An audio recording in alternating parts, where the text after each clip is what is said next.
Alright, Dapper Dane here. Got the button-up shirt, button-down shirt, whichever one you want to call it, on today because I really wanted to talk about some red hybrid cards. There's plenty of them to talk about now with the newest set, BT21, right around the corner. Fancy new red hybrid cards.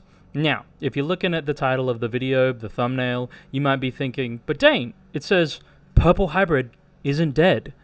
And we'll get to that in a second. And the reason I wanted to title and thumbnail that as such is because one of these cards is very, very strong with the purple hybrid in general. If you figure out which one before we even get to it, tell me in the comments below. And that's kind of going to be the game here today. I'm going to be talking about all of the newest BT21 red hybrid cards, one by one. A little bit of a primer on what to expect, you know, how I feel about the cards as somebody who has done really well with red hybrid and had a lot of success with the deck. I really enjoy playing red hybrid, and this is just a means for me to talk about it. And I think that this deck is going to make a huge comeback in the next set, especially with these new cards. And secondarily, I also think that Shine Gray is going to be making a comeback, so somebody better buy this off me. Otherwise, I'm gonna play it myself. If you can't see because it's like too reflective or something, it's my Ultimate Cup Shine Gray because I came fourth at an Ultimate Cup with red hybrid Ancient Gray. Just putting that out there. Okay, new couch video. Red hybrid stuff. So the first card I want to talk about is Flamemon. Duh. We're going to start with the rookie, the new Flamemon. His effect, main, suspend himself, play out a tamer, and then tuck him under it. Plus 2k DP inherit. So, this card, in my opinion, is a little better than it seems. Now, initially, a lot of the talk that I heard about the Flamemon was, man, you're losing out on your Koromon draw. You don't need to spend, you don't always want a tamer for free, and you're putting yourself one check down, and you're a little bit slower on your next turn. And I agree with a lot of that, to be honest. Don't get me wrong. The only thing is a lot of the time, you do actually really, really want to be plopping down a bunch of tamers so that your next turns can be extremely strong. Now, if you keep playing the Ancient Gray variant of this deck and not just red hybrid normally, if your turn 2 has I think it's BT18 Takuya underneath on the field with one source underneath it, plus maybe you end the turn with an option that we'll talk about a little bit later that trashes 1, draws 2, and then next turn you're starting and you tuck the like an Agunimon or a Burning Gray underneath. When you warp into BT4 Ancient Gray, you're probably going to be doing all 5 checks next turn. And that's, just insane to me. Now, that is, of course, the greatest high roll, but it becomes possible on turn 2. Well, especially now that the promo Agunimon is, locked to 1, considering that was a possibility prior to this Flamemon. But I think it's an interesting card. I don't know if it'll be taking up a slot instead of something like Uko, considering that, man, the deck just has so many rookies fighting for space in the deck, so it's kind of difficult to make a judgment call just yet. So, new Agunimon. It's going to tuck a Digimon underneath either itself from trash or hand, or it can tuck it underneath another tamer. Pretty good card. Pretty nice card to be able to add more sources to your tamers because, again, if you want to use the BT4 Ancient Gray, really strong.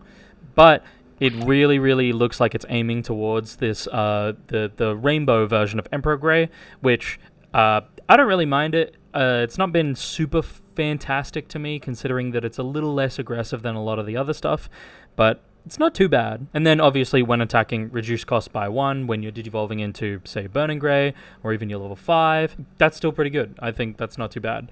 Plus 2k DP on Harriet. What a surprise. The only thing that I have a problem with this card is that it is fighting against 2, if not 3 other Agunimons. You've got the choice between an Agunimon that plays out a suspended Flamemon for a search. You've got an Agunimon that fishes back from trash. You have like your Ancient Gray or your Emperor Gray. And then you have the promo Agunimon, which, again, it'll be at 1, but it also is kind of in the same vein as the other Agunimon, which is just trying its best to warp into Ancient Grey over and over again. So a lot of Agunimons at this point in the game. These are kind of obviously two completely different versions. It is clearly trying to be an Emperor Grey version, but it's I think it's still good, and it really leans into the Aldamon and the other Burning Grey, which we'll talk about just now. So Burning Grey is when digivolving and on play, plus 3k DP, and it gains piercing for the turn. I don't really understand why this is an on play, personally. Somebody can point it out to me. I'm gonna be real with you. I have searched, I've racked my brain as to why it is an on play, gains piercing and plus 3k for the turn. It's not really like you're going to give it a rush and swing over anything like that. Actually, that might not be true. I've got to check out Gotsu again really quickly. Regardless, when digivolving plus 3k piercing is really good. A lot of this deck's problems were, especially the Emperor Grey version, is you kind of just ignored your opponent and just swung them down as fast as possible. You are hyper aggro for a reason. So to have a body that doesn't require an extra slot from a rookie to give piercing or a tamer to give piercing is actually pretty cool, because I do like I do like the idea of having another way to give this stack piercing and just be able to walk over something instead of having to worry so much about, like, oh shit, I don't have the tamer to hit over this. If I hit over this guy and I don't have the tamer, then I'm going to be one check behind and it's going to be way too slow, so I just got to go at security and ignore this guy again. So I like that it's on the body this time, but more importantly, which is when your opponent's security stack is removed from, it may digivolve into a level 5 with a cost reduced by 1.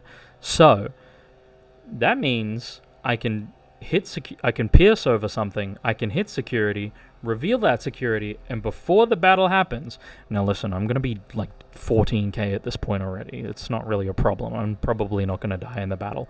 But just in case, I get to digivolve into Aldamon. Now, the old Aldamon, I get to digivolve into for 0. Which is crazy. Which is nasty. The new Aldamon is a different story, and that's my segue into the new Aldamon. Aldamon's Digivolution cost is reduced by 1 if you're digivolving from either Aguni or Burning Grey. What a surprise. So, in combination with either Aguni or Burning Grey, this is almost always a 2 cost to digivolve. This is pretty nice, I will admit. It's kind of cool to be able to just, you know... It's not as crazy as a 1 cost Digivolution, but 2 cost digivolve just has sex... What? Just has sec attack plus 1 on the stack, so when you hit with the Burning Grey and you digivolve, you're now doing 2 checks instead of just the 1 that you might have been doing. Maybe 3 with the old Takuya, which will be exciting. And then on delete, play a red tamer from trash. So, hand or trash. So it is kind of cool that it recurs. I actually don't mind this card too much. Initially, I thought it was doo-doo, dog water, poo-poo, like, considering that a lot of the time you already have enough, in for the most part, in terms of tamer recursion or tamer playing out with other Digimon.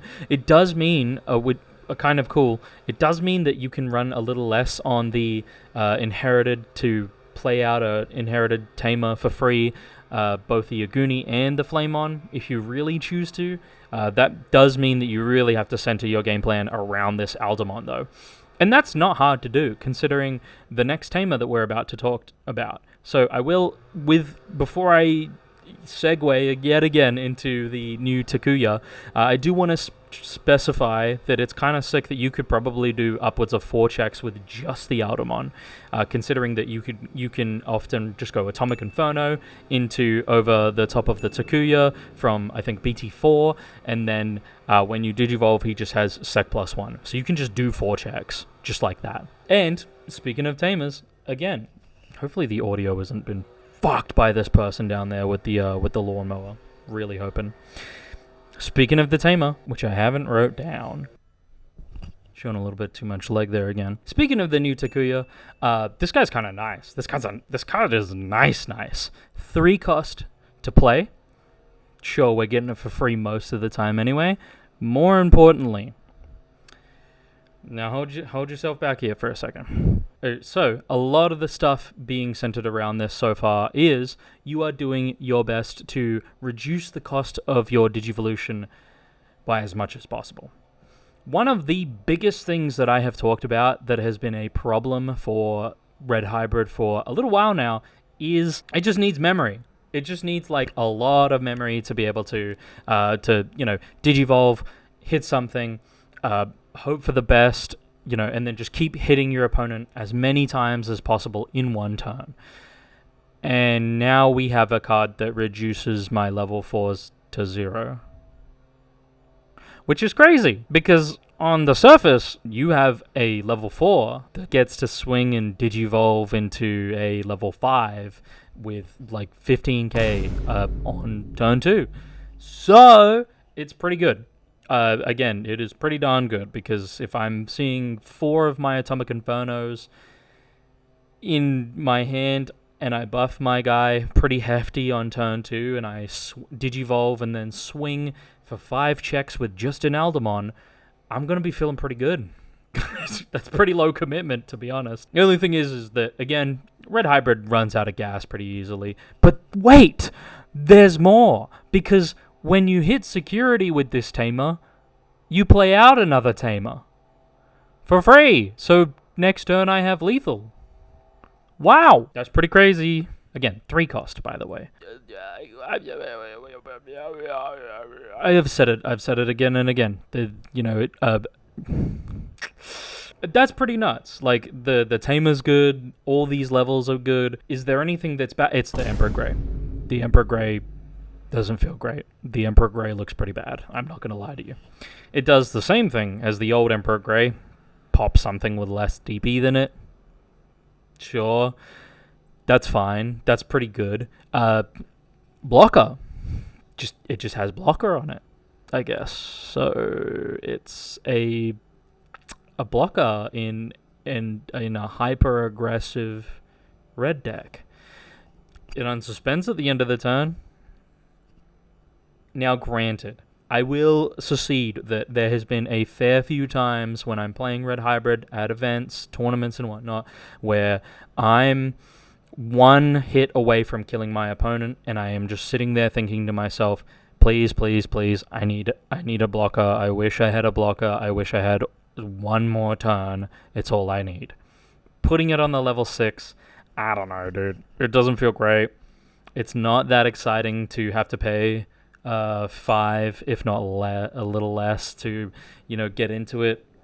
I'm not that excited about the thought of doing it. It's cool that it kind of works pretty well with the new Takuya in that, it reduces its cost to Digivolve once you have 5 sources underneath it. You just Digivolve straight over it. That's alright, I guess. It just doesn't really do enough, in my opinion, again, as always. I don't see this card being a big mainstay in the deck. I feel like even I think it's the BT17 Emperor Grey would just be a better slot at this point, considering if you wanted to run 2 Emperor Greys, but then you might as well just run the old one. With kind of hard to tell, to be honest. I would be very surprised if I saw a lot of people playing this card specifically, but what do I know, I guess.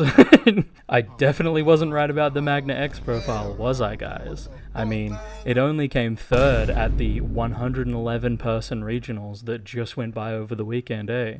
I mean, Goat deck, huh? And then finally, we got ourselves an option card to kind of tie everything together called Spirit Evolution. This card's crazy. No ifs or buts about it. This card's crazy. So let's just start from the top. Basically, you are, main effect, trashing 1 to draw 2. Every card loves that. So whenever any of your hybrid cards were to die in security, you are able to crack this delay effect and Digivolve over one of your tamers for free. Just straight into a level 4, for example. Just Digivolve for free. Why not? Who cares? So with all this tamer recursion, playing out tamers, you're almost always going to have more than 1 tamer on field.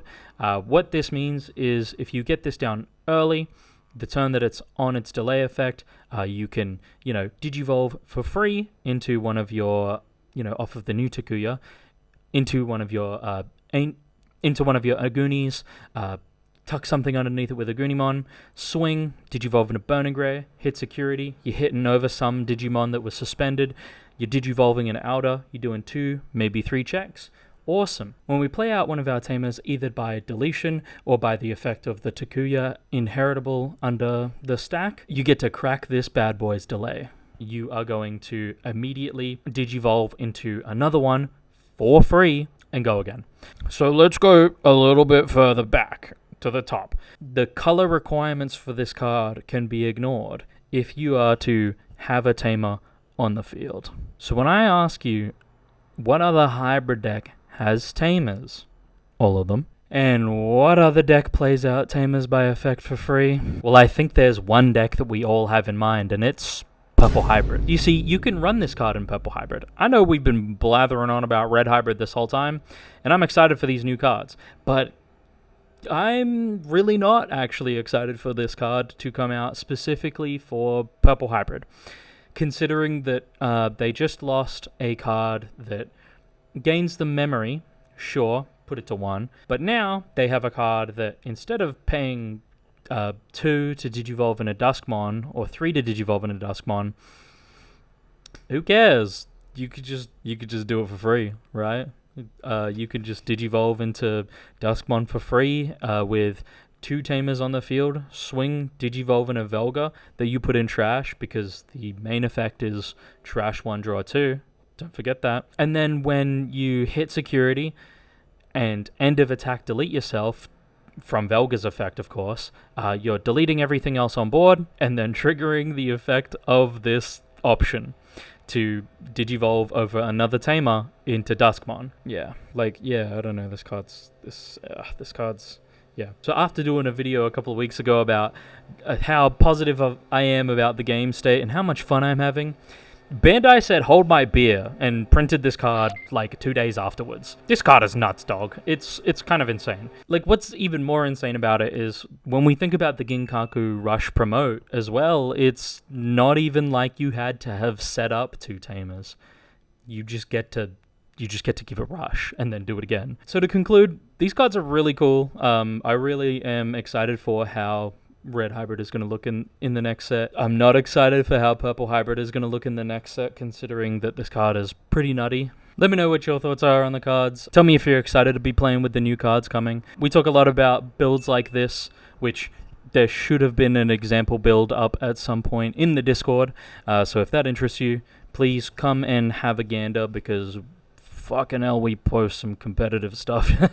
Like, comment, and subscribe if you want to see more couch videos where I'm just going to kind of real talk with you. And if you want to see some more content, more interesting stuff, I started posting and writing about decks and deck lists that I am just taking to locals over on Patreon, as well as getting to see some of these videos early. So if you enjoy the stuff I do, don't hesitate to subscribe, and I'll see you on the next one. Bye.